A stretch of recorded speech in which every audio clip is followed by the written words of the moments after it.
available in HD.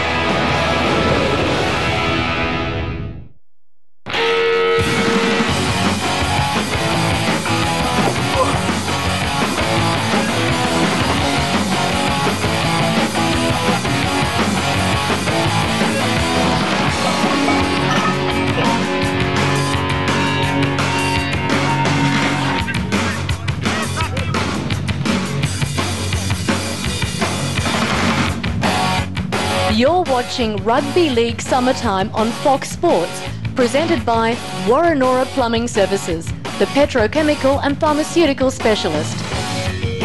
Well, on a day that must be in excess of 40 degrees, we welcome you to this week's episode of Rugby League Summertime, and we're coming to you on this occasion from Parramatta Stadium. Over the next half hour, I'll take you behind the scenes here in Eels territory and check out what Daniel Anderson and his players are doing in preparation for season 2010. You'll see vision from the field, also the pool and the gym, and here is a look at what's coming up over the next half hour. Today, I'll spend time with boom youngster, the man of the moment, Daniel Mortimer. Head coach Daniel Anderson takes time out to chat. Superstar Jarryd Hayne joins us, as does Big Eric Growth.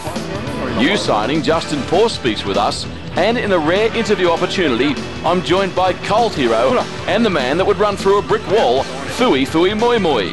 If it's happening at the Parramatta Eels, you'll see it today on Rugby League Summertime. 30-year-old Nathan Hindmarsh is one of Parramatta's all-time great players and one of the most respected footballers in the NRL. 2009 was a colossal season for the Robertson Jr. after re-establishing himself in representative fixtures. He says the Eels are pumped after their stellar season last year. Yeah, I suppose we are, but you know, we're not well known for starting well at the start of the season, so we're looking to change that. But yeah, taking a lot of confidence out of last season anyway. And you personally, likewise? Oh yeah, I thought I had a reasonable season. You know, I think it helps, you know, when the team's playing well, that, you know, it makes your job a bit easier. So we were just, you know, thankful we got to the grand final and gave a decent showing. As you know only too well, there were periods through 2009 where everyone was prepared to write Parramatta off as a semi-finals contender, and understandably so too. It wasn't happening. An amazing turnaround. Why? Good question. Don't know. We just started, you know, playing some football instead of worrying about, you know, dropping the ball or, you know, being concerned about getting through our sets. We just decided, you know, we'll just play some football that we know we can play, and we just kind of, you know, let ourselves go and just played like a bit of backyard footy, you know.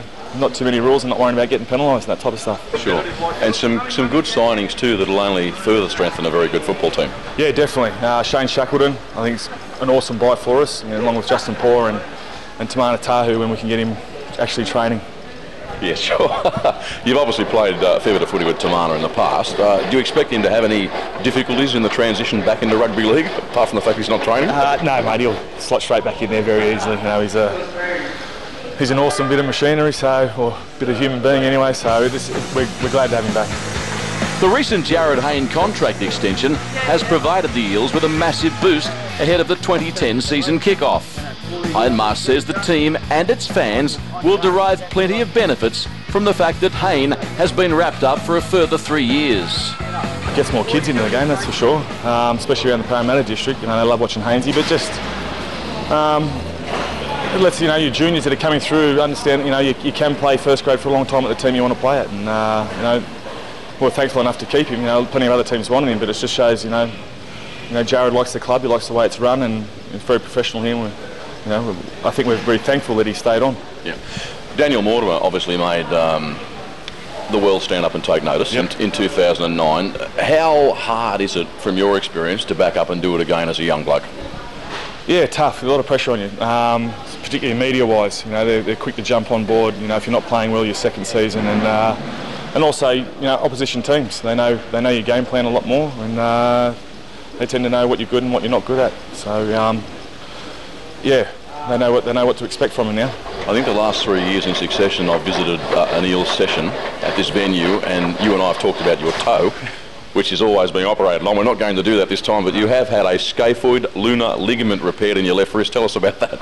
Yeah, did it over on tour, and you know, we always thought we were going to get the shoulder done when I got back from that, but the shoulder was fine, and got MRI on the wrist and said, yeah, snapped the ligament in there, so been in plaster for a couple of months. Last question. Why will you go one better in 2010? I don't know if we will go one better. I'm hoping to go one better, but just from the amount we learnt last year, I think that's the reason we can go one better. You know, if we start better, I think we'll enjoy our football more, and hopefully continue it through the season instead of chasing our tails halfway through the year trying to just make the top 8.